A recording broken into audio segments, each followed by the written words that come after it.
जरा सोचो तुम इतने खूबसूरत हो जाओ कि घर से बाहर निकलते ही लड़कियों का जमावड़ा लग जाए और तुम्हारी खूबसूरती को संभाल पाना उनके बस की बात ही ना हो। कुछ ऐसा ही होता है हमारी आज की कहानी में। कहानी की शुरुआत होती है मार्स परिवार से, जो पिछली कई पीढ़ियों से सबसे सुंदर इंसानों में से थे। लोग उनकी खूबसूरती की वजह से उन्हें बेहद पसंद करते थे और यही उनके पैसे कमाने का तरीका था। उनका सबसे बड़ा बेटा ओकिस एक टिकटॉक स्टार है। उसके दिलकश चेहरे की वजह से उसके करोड़ों फॉलोअर्स थे।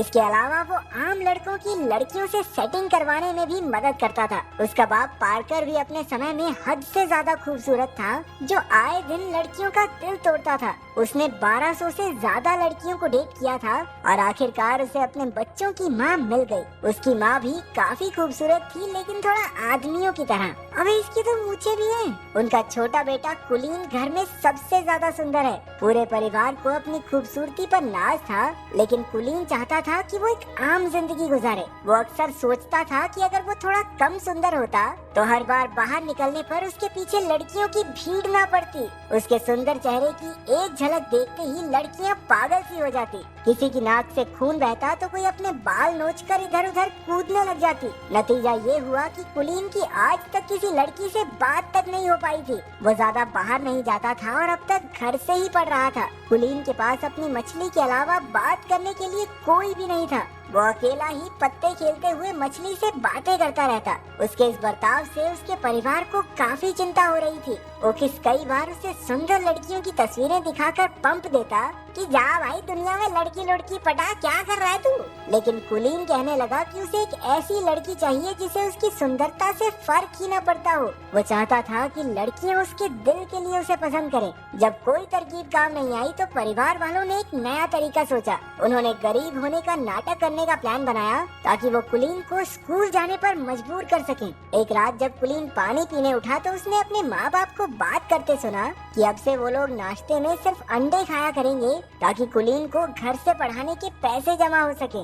ये सुनकर उसे काफी पछतावा हुआ और अगली सुबह उसने स्कूल जाकर पढ़ने का फैसला किया। ये सुनकर पूरा परिवार खुशी से नाचने लगा, लेकिन फिर कुलीन ने कहा कि मैं तो सिर्फ लड़कों के स्कूल में जाऊंगा। बाकी सबका मूड थोड़ा खराब हुआ, लेकिन फिर भी वो मान गए कि कम से कम घर से बाहर तो निकलेगा ये। स्कूल के पहले दिन ओकिस उसे बाइक पर छोड़ने गया, लेकिन बाइक से उतरकर भी कुलीन हेलमेट पहनकर ही चला गया। उसने पूरा दिन हेलमेट पहनने की सोची ताकि किसी का ध्यान उसकी खूबसूरती पर ना जाए, लेकिन हुआ एकदम उल्टा, क्योंकि हेलमेट की वजह से सारे बच्चे उसे ही देखने लगे।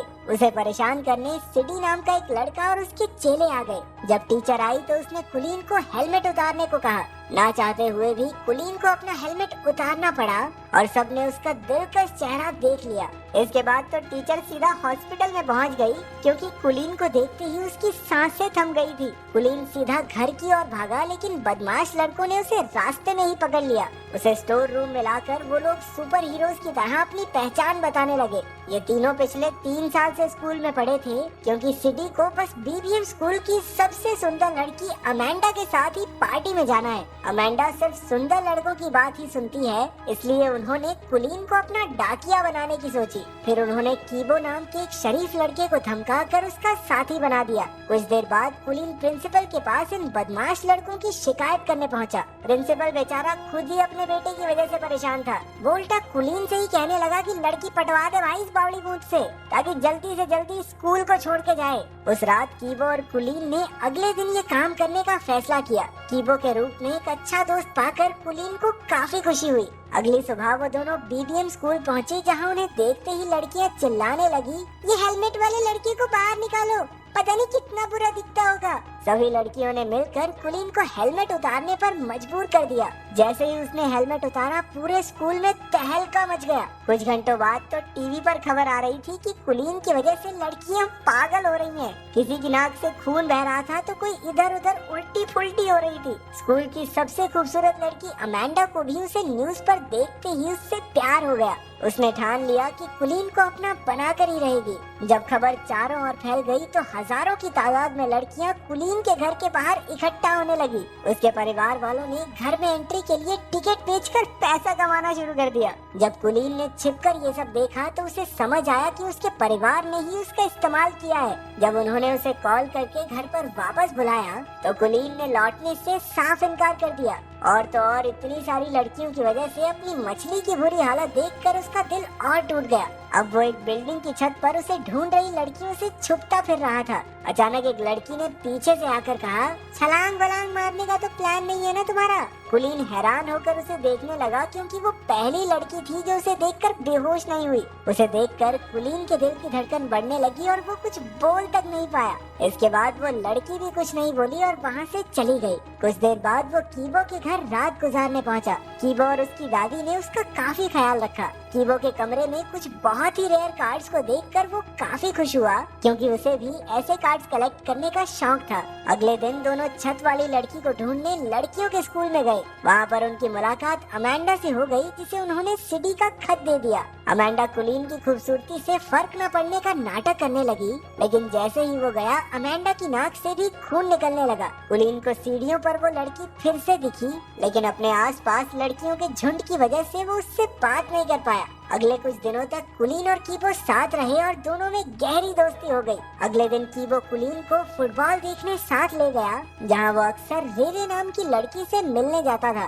कीबो इस लड़की को बेहद पसंद करता था। मैच के बाद कुलीन की नजर अचानक उस छत वाली लड़की पर पड़ गई। वो तो बस उसे देखता ही रह गया। तभी कीबो ने आकर उन्हें मिलवाया और कहा कि उसका नाम रेरे है। तब जाकर कुलीन को पता चला कि कीबो भी इसी लड़की को पसंद करता है। रेरे और कीबो काफी अच्छे दोस्त थे और उन्हें साथ देखकर कुलीन को जलन होने लगी। वो रात को ठीक से सो भी नहीं पाया, क्योंकि उसे समझ नहीं आ रहा था कि वो करे क्या।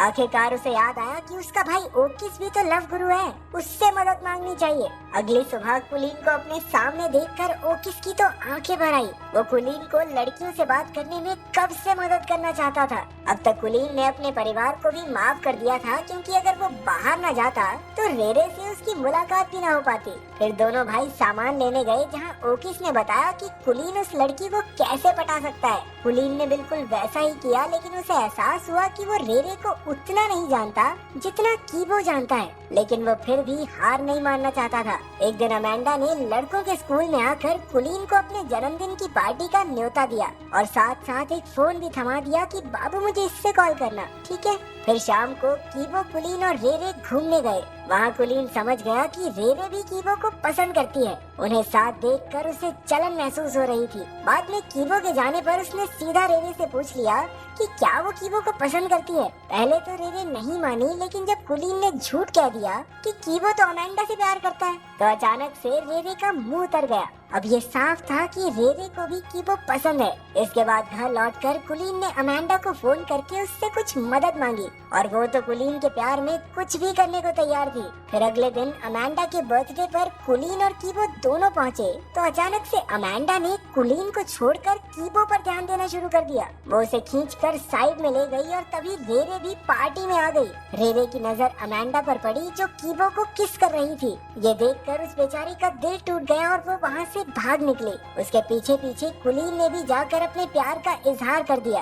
रेरे ने जवाब दिया कि वो तो उसे सिर्फ दोस्त ही समझती है, तो कुलीन ने अपने इकलौते दोस्त को धोखा भी दिया और लड़की भी नहीं मिली। अरे इससे बुरा और क्या होगा। उधर सिडी और उसके चेलों ने भी कीबो और अमेंडा को किस करते देख लिया और उन्होंने गुस्से में कीबो की जमकर धुलाई कर दी। कुलीन दूर खड़ा देखता रहा, लेकिन कीबो को बचाने की उसकी हिम्मत नहीं हुई। बाद में वो कीबो को घर ले आया। अपने दोस्त को दर्द से कराहता देख कुलीन को एहसास हुआ कि उसने बहुत बड़ी गलती कर दी है। उसे अपने किए पर बहुत पछतावा हो रहा था और आखिरकार उसने सारी कहानी कीबो को बता दी। इस धोखे से कीबो हैरान रह गया। वो कहने लगा कि अगर उसे पता होता कि कुलीन भी रेरे को पसंद करता है तो वो खुद ही पीछे हट जाता, लेकिन कुलीन के दिए धोखे के बाद से वो उसका दोस्त बनकर नहीं रहना चाहता। कुलीन पूरे 1 महीने बाद घर लौटा। उसने किसी से बात नहीं की और खुद को कमरे में बंद कर लिया। उसे अपने दोस्त की बहुत याद आती थी। घर पर उसकी माँ ने उसे उसकी मछली दी, जो एकदम सही सलामत थी।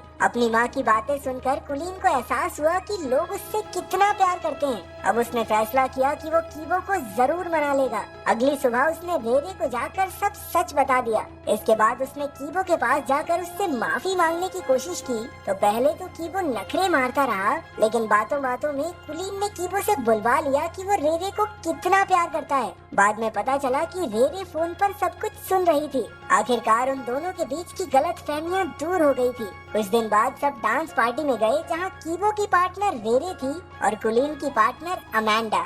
आखिरकार कुलीन और अमेंडा को डांस के किंग और क्वीन का खिताब मिला।